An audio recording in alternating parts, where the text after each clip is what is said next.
Hello दोस्तों, कैसे हो आप सब। आई होप आप सबके एग्जाम्स की प्रेप बहुत अच्छी चल रही होगी। मेरा नाम है C S Sujal Goyal and I welcome you all in this YouTube video.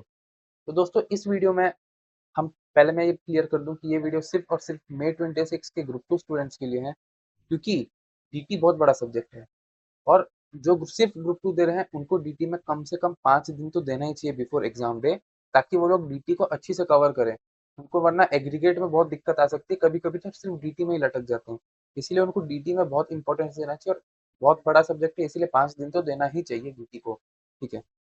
बस इसी चीज के लिए मैं पूरी डीटी को 5 दिन में, मतलब 5 दिन का प्लानर बना के लाया हूँ। और वो 5 दिन का प्लानर मैं ऐसे ही नहीं बनाया हूँ, पूरा एबीसी के एनालिसिस में बनाया हूँ। एबीसी के एनालिसिस मतलब मैं पूरा उसको ए और बी सी में बांट दिया। फिर उसको पहले ए पढ़ेंगे आप, फिर बी पढ़ेंगे, फिर सी पढ़ेंगे। मान लो टाइम का कंस्ट्रेंट हुआ, कोई सा टॉपिक में ज्यादा टाइम लगा, तो कुछ टॉपिक अगर आपको छोड़ना पड़ रहा होगा तो भी आपको सी छोड़ना पड़े उतना लेवल का आपको पढ़ना है। उसी चीज के लिए आपको एबीसी फॉलो करना चाहिए। ट्राई करना है कि आप तीनों कवर कर लो, ए प्लस बी प्लस सी। लेकिन अगर कुछ छूट जाए तो सी छूटे, वैसा वाला केस आना चाहिए, इसीलिए हम एबीसी फॉलो करेंगे। ठीक है। अब मैं एबीसी ऐसे ही नहीं बनाया हूँ। मैं न्यू स्कीम में जितने भी अटेम्प्ट हो चुके हैं, पूरे पांचों अटेम्प्ट के बेस पेपर्स, जो क्वेश्चन पेपर है उनको एनालाइज करके पूरा एबीसी एनालिसिस में बनाया हूँ। और मैं ऐसा एबीसी बनाया हूँ कि ए में 56 मार्क, बी में 14 मार्क और सी में 14 मार्क, ऐसा कवर हो रहा है। सिर्फ डिस्क्रिप्टिव डिस्क्रिप्टिव। देखो, एमसीक्यू का ना कोई ट्रेंड नहीं है, एमसीक्यू में कुछ पता नहीं कर सकते आप। बस ये है कि हाँ, इन इन चैप्टर से मोस्टली एमसीक्यू आ रहा है, वैसा हो रहा है, वो भी मैं बताऊंगा। लेकिन मोस्टली ऐसा हो रहा है दोस्तों कि डिस्क्रिप्टिव में मैं जो ए कैटेगरी दिया हूँ, मैक्सिमम टाइम उसी में से 56 मार्क्स आ रहा है। और ए कैटेगरी देखो, बस इतना है, यहाँ से लेके यहाँ तक इतना है ए कैटेगरी। 1.5 दिन में आपका ए कैटेगरी खत्म हो जाएगा। फिर आता है बी कैटेगरी। बी कैटेगरी थोड़ा बड़ा है, इतना है बी कैटेगरी। और फिर है सी कैटेगरी। देखो, स्मार्ट मूव ये होता है बच्चों का कि जो पास्ट पेपर के एनालिसिस रहते हैं, उस इसमें एक ट्रेंड चल रहा है। ठीक है। तो उस ट्रेंड के बेसिस पे बच्चे क्या करते हैं, कोई एक क्वेश्चन लेते हैं और वो वाले क्वेश्चन में जितने जो जो चैप्टर्स कवर होते हैं उनको छोड़ देते हैं। जैसे कि मैं अपने केस में क्या किया था, मैं अपने केस में नंबर 5 को टारगेट किया था कि इसको मैं छोड़ूंगा। तो नंबर 5 में जितने भी केस लॉस और थ्योरी चैप्टर है वो सब मैं नहीं पढ़ के गया था, और मैं पास हो गया था, एग्जामेशन आ गया था मेरा डीटी में। ठीक है। ये जो मैं आपको एबीसी दिया हूँ, ये मोस्टली डिस्क्रिप्टिव के बेसिस में है। एमसीक्यू को थोड़ा ट्रैक करना बहुत मुश्किल है, क्योंकि एमसीक्यू में कोई भी ट्रेंड नहीं है। देखो, यहाँ पे आपका टीपी 2 मार्क का आया, यहाँ पे भी टीपी, मतलब दो क्वेश्चन। यहाँ पे आया आपका टीपी 3 क्वेश्चन, यहाँ पे टीपी नहीं है। फिर यहाँ पे अगर आप देखोगे तो यहाँ पे आपका बिजनेस ट्रस्ट का 4 क्वेश्चन है, यहाँ पे बिजनेस ट्रस्ट नहीं है। फिर यहाँ पे बिजनेस ट्रस्ट का 4 क्वेश्चन है, फिर यहाँ पे बिजनेस ट्रस्ट नहीं है।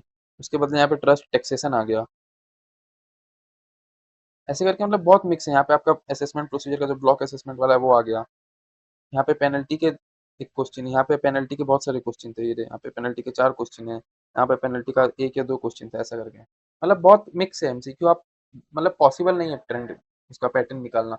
तो एमसीक्यू मतलब ऐसा है कि इन इन चैप्टर से मोस्टली एमसीक्यू आते हैं। एक बड़ा चैप्टर से एमसीक्यू अच्छा मार्क का आता है, जैसे इसमें एनआरआई से आ गया, मतलब एनआर चैप्टर से आ गया, वैसा। यहाँ पे बिजनेस ट्रस्ट से पूरा आ गया, यहाँ पे ट्रस्ट टैक्सेशन से आ गया, मोटा मोटा एक एक दो चैप्टर वैसे दिख जाता है। ठीक है। तो एमसीक्यू के भरोसे हम नहीं जा सकते, मतलब ऐसा है कि आप सब पढ़ोगे तो आपका एमसीक्यू बन जाएगा। ओके। मैं आपको एबीसी फटाफट समझा देता हूँ, जिससे आपका टाइम वेस्ट ना हो, और आप फटाफट वीडियो को एंड करके ये पीडीएफ उठाएं। मैं आपको टेलीग्राम में दे दूंगा इसका पीडीएफ। पीडीएफ प्रिंट मारे या आपको सॉफ्ट कॉपी रखना, आप सॉफ्ट कॉपी रखें और फटाफट पढ़ना चालू कर दें बिना कोई टाइम वेस्ट किए। ठीक है, हम भी फटाफट शुरू करते हैं। तो देखो, सबसे पहले मैंने 5 डे प्लानर में सबसे ऊपर, यानी ये जो है, ये ब्लू कलर का डे 1 है। ये जो कलरिंग की है मैंने, बस डेज को बाइफरकेट करने के लिए, इसका कोई अलग मीनिंग नहीं है। ठीक है। सबसे पहले मैंने रखा बेसिक को मैंने दिया 1 घंटा। टाइम तो ठीक है, मैंने दिया है अपने हिसाब से, आप चाहे तो थोड़ा बहुत चेंजेस कर सकते हैं। ओके। बेसिक्स जो है आपका, ये देखो आपका बेसिक्स, पीजीबीपी आईसीडीएस और मैट एएमटीएससीजेड, ये तीनों मिला के आपका 14 मार्क्स कवर करेगा, जो कि कंपलसरी क्वेश्चन मार्क है। दिन के शुरुआत में ही आपका एक बहुत मोटा कवर हो जाएगा आपको 14 मार्क्स का, क्वेश्चन 1 में जो आता है। ठीक है। इसमें और छोटे मोटे पॉइंट्स आते हैं, वो आगे कवर हो जाएंगे। ओके। उसके बाद ट्रस्ट। ट्रस्ट अगर मैं आपको दिखाऊं तो 3 के ए में आता है 8 मार्क का, ये देखो 3 के ए में आता है ट्रस्ट हर बार।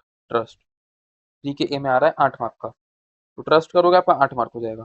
फिर आता है एडवांस टैक्स टीडीएस टीसीएस, ये 4 का ए में आ रहा है हर बार 8 मार्क का, ये देखो 4 का ए में एडवांस टैक्स टीडीएस टीसीएस हर बार आ रहा है 8 मार्क का, तो ये कर लोगे हो जाएगा आपका एडवांस टैक्स हो गया। फिर ट्रांसफर प्राइसिंग और डीटी डबल ए, तो ये देखो ट्रांसफर प्राइसिंग 4 का बी में हर बार आ रहा है 6 मार्क का, तो ये आपका हो गया। और डीटी डबल ए ये 6 मार्क का 3 बी में हर बार आ रहा है, तो इतना करोगे तो आपका 3 और 4 पूरा पूरा हो जाएगा। 3 और 4 तो हर बार सेम ही आ रहा है, तो 3 और 4 तो आपको छोड़ना ही नहीं चाहिए मेरे हिसाब से। ठीक है, इंटरेस्टिंग चैप्टर है, प्रैक्टिकल भी है, ज़्यादा थ्योरी वाली चीज़ें नहीं है, तो इसमें आप स्कोर कर सकते हैं। 3 और 4 तो मेरे हिसाब से आपको नहीं छोड़ना चाहिए, 3 और 4 तो पक्का करना चाहिए। 1 तो करना ही पड़ेगा, कोई ऑप्शन नहीं है। ओके, तो हम यहाँ पे 1, 3 और 4 कवर कर लिए। हम जब 1, 3 और 4 कवर किए, और एक पॉइंट आता है 2। 2 में एक ये वाला पार्ट है जो कभी ए और बी मिक्स होके आता है, और कभी मतलब ए और बी दो क्वेश्चन करके आता है 4-4 मार्क का, या फिर कभी सिंगल क्वेश्चन आ जाता है 8 मार्क का। और ये जो है ना, ये बहुत सारे क्वेश्चन कवर करता है। यहाँ पे मैंने बनाया है इसका, ये देखो यहाँ से लेके यहाँ तक, मोस्टली इस नंबर से, यहाँ से मोस्टली इतना से आता है नंबर 2। ओके, तो मैंने इसको इसीलिए 2 मतलब बी में रखा है, क्योंकि काफी चैप्टर्स कवर हो जा रहे हैं 8 मार्क के हिसाब से। तो उससे पहले हम जो कम चैप्टर करके ज्यादा मार्क ला सकते हैं, मैंने उसको ए में रखने का ट्राई किया है। ओके, इसीलिए फिर मैंने 2 का सी में जो क्वेश्चन आ रहा था एक, 2 का सी में आपका मोस्टली आप देखोगे तो एनआर से आ रहा है, एनआर नॉन रेजिडेंट वाले से, तो मैंने एनआर को रखा सी में। ठीक है, 6 मार्क का यहाँ पे आपका और हो गया। फिर बोर और गार, बोर और गार आपका 6 नंबर में पक्का पक्का आ रहा है। बोर और गार, ये थोड़ा बोर और गार जो है थोड़ा थियोरिटिकल है, तो इसमें हो सकता है कि मार्क कट जाए, लेकिन अगर आप अच्छी से करके जाओगे तो इसमें बहुत अच्छे से मार्क उठा सकते हो। 8 मार्क का आ रहा है बोर और गार मिला के, और हर बार आ रहा है। देखो टैक्स इवेजन मैनेजमेंट भी गार में साथ में ही पढ़ोगे आप, और फिर ये गार बोर, गार बोर, गार बोर, गार बोर, गार बोर, तो ऐसे करके आपका 6 का ये वाला 8 मार्क का कवर हो गया। तो मोटा मोटी इतना करने के बाद आपका सेकंड डे का कुछ टाइम बचेगा, एंड आपका 56 मार्क कवर हो गया, वो भी सिर्फ डेस्क्रिप्टिव एमसीक्यू को बिना हाथ लगाए 56 कवर हो गया। ठीक है,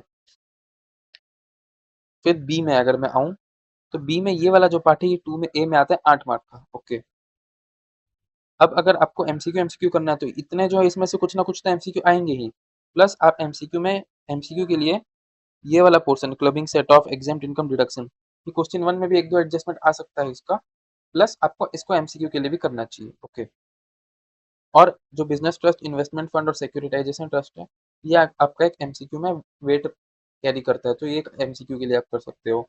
उसके बाद वीडीए एमसीक्यू में कर सकते हो, 2 मार्क का छोटा चैप्टर भी है, हो जाएगा। उसके बाद टैक्स ऑडिट, टैक्स ऑडिट अगर आप देखोगे तो ये हमेशा 6 का ए में आता है,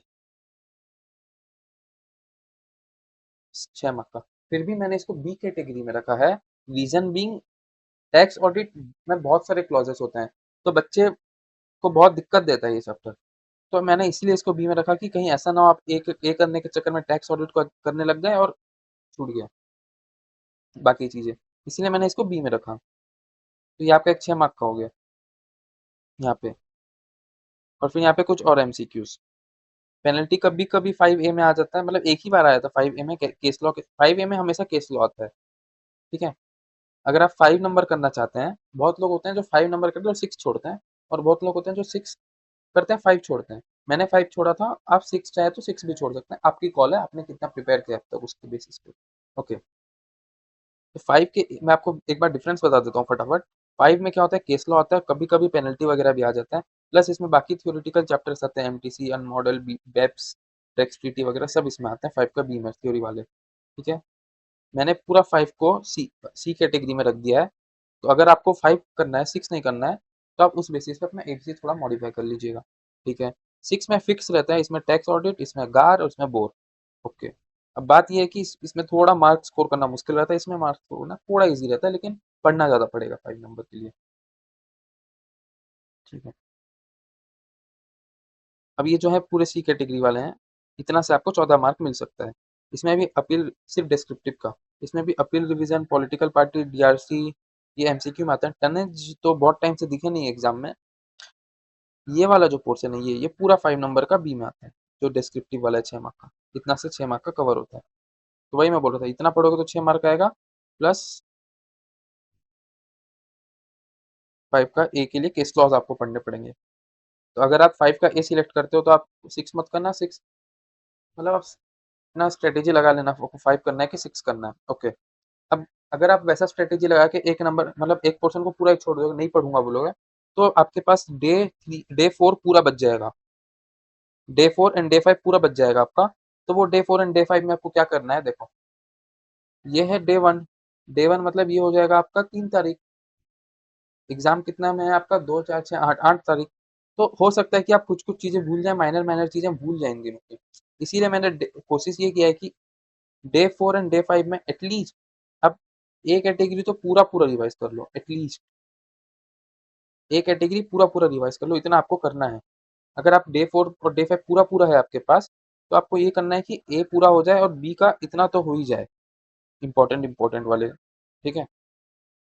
लेकिन अगर आप आपके पास मान लो कम टाइम बचा, तो कोशिश ये करना है आपको कि कम से कम एक कैटेगरी एक और बार पूरा अच्छे से रिवाइज हो जाए विद क्वेश्चंस, तो ताकि आपको एग्जाम में स्ट्रॉन्ग ग्रिप बने और ये 56 मार्क्स में हम कम से कम 40-45 तो इसी से ले आए। फिर जो एमसीक्यू में आएंगे वो अलग। ओके, वैसे तो 40-45 मैंने बहुत ज़्यादा बोल दिया, लेकिन ठीक है, मतलब 56 में अगर आप 30 भी ले आओगे ना, तो भी आप पास हो जाओगे, क्योंकि उसके बाद एमसीक्यू बचा है, बी कैटेगरी वाले पूरे बचे हैं। ठीक है। ओके।